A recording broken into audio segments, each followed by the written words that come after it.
toutes et à tous, je vous remercie beaucoup d'être avec nous ce matin au rendez-vous de votre émission 100% marché financier. On continue à vous accompagner en ce mercredi 23 février 2022 pour décrypter la séance du jour à la Bourse de Paris. La Bourse de Paris qui actuellement est à 6845 points en progression de 0,86%. Dans cet environnement, dans ces tendances, quelles sont les valeurs qu'il faut suivre tout particulièrement? Eh bien pour répondre à cette question, je suis en duplex et en direct avec Bernard Prats d'Esclos. Bonjour Bernard. Bonjour tout le monde. Bonjour, je vous remercie d'être avec nous ce matin. Je rappelle que vous êtes l'auteur du livre Stratégie de marché et également fondateur de eWinvest. Ce matin, vous avez donc décidé de nous parler de 3 valeurs comme à votre habitude et on commence avec Chargeur. Chargeur qui marque une baisse de près de 17% depuis le début de l'année, Bernard.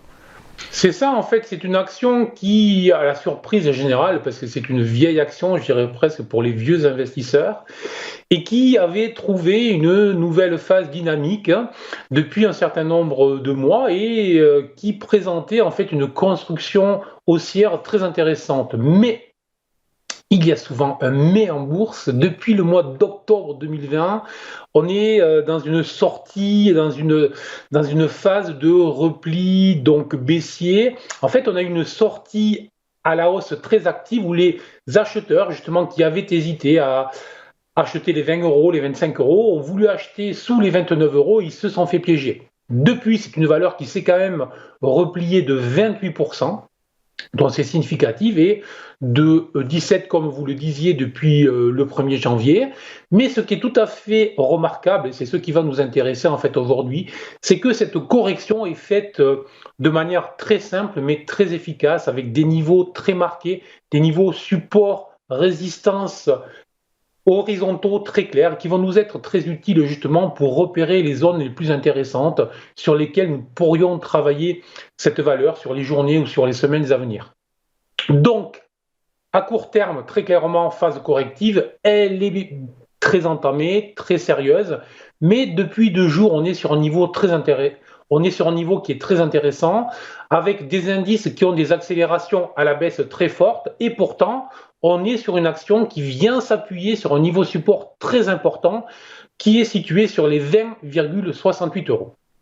Et tant que ce niveau tient, on peut considérer qu'on est bien dans une phase corrective de court terme, mais que la tendance haussière de moyen-long terme pourrait reprendre dans les prochaines journées ou les prochaines semaines. Donc, tout simplement, je conseille de surveiller les niveaux actuels. Si les niveaux actuels venaient à supporter les cours et que les acheteurs les maintiennent, on pourrait avoir un retour assez rapide sur les 25,50 €. Mais là, on est en fait sur une zone neutre entre les 20,68 et les 25,50 €.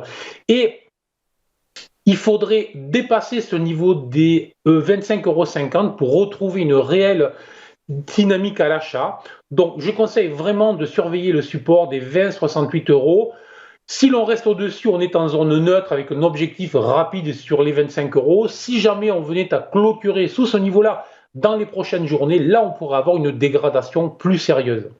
Ok, vers les 19,78 du coup, c'est ça, c'est ce que je voyais du coup.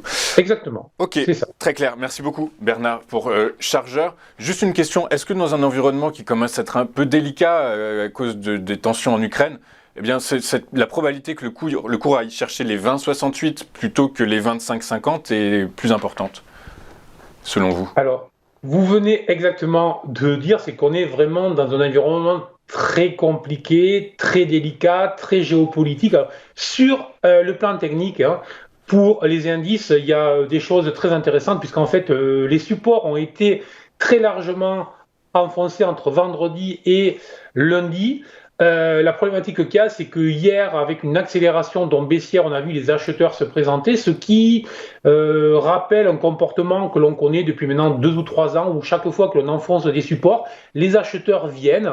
Et donc maintenant, on est en train de venir retaper sur la journée des anciens supports qui vont devenir résistance. Donc tout va se jouer, je dirais, dans les heures qui vont arriver. Donc entre aujourd'hui et la fin de semaine, on va savoir si le rebond qui a démarré hier est un rebond de très court terme et que l'on va redémarrer vers le bas. Ce qui est possible puisque vraiment on a des supports de long terme qui ont été enfoncés, ou est-ce que vraiment ce sont les vendeurs trop tardifs qui se sont fait piéger et on va avoir non pas un mouvement haussier, ça je n'y crois pas trop, mais toujours ce range, voilà. Oui, donc je précisais qu'on était sur le CAC 40, là très précisément, sur l'indice CAC, qui ce matin prend 1% à 6855, donc très clairement évolue entre les 6800 et les 6900 qui sont les zones clés dont vous parlez.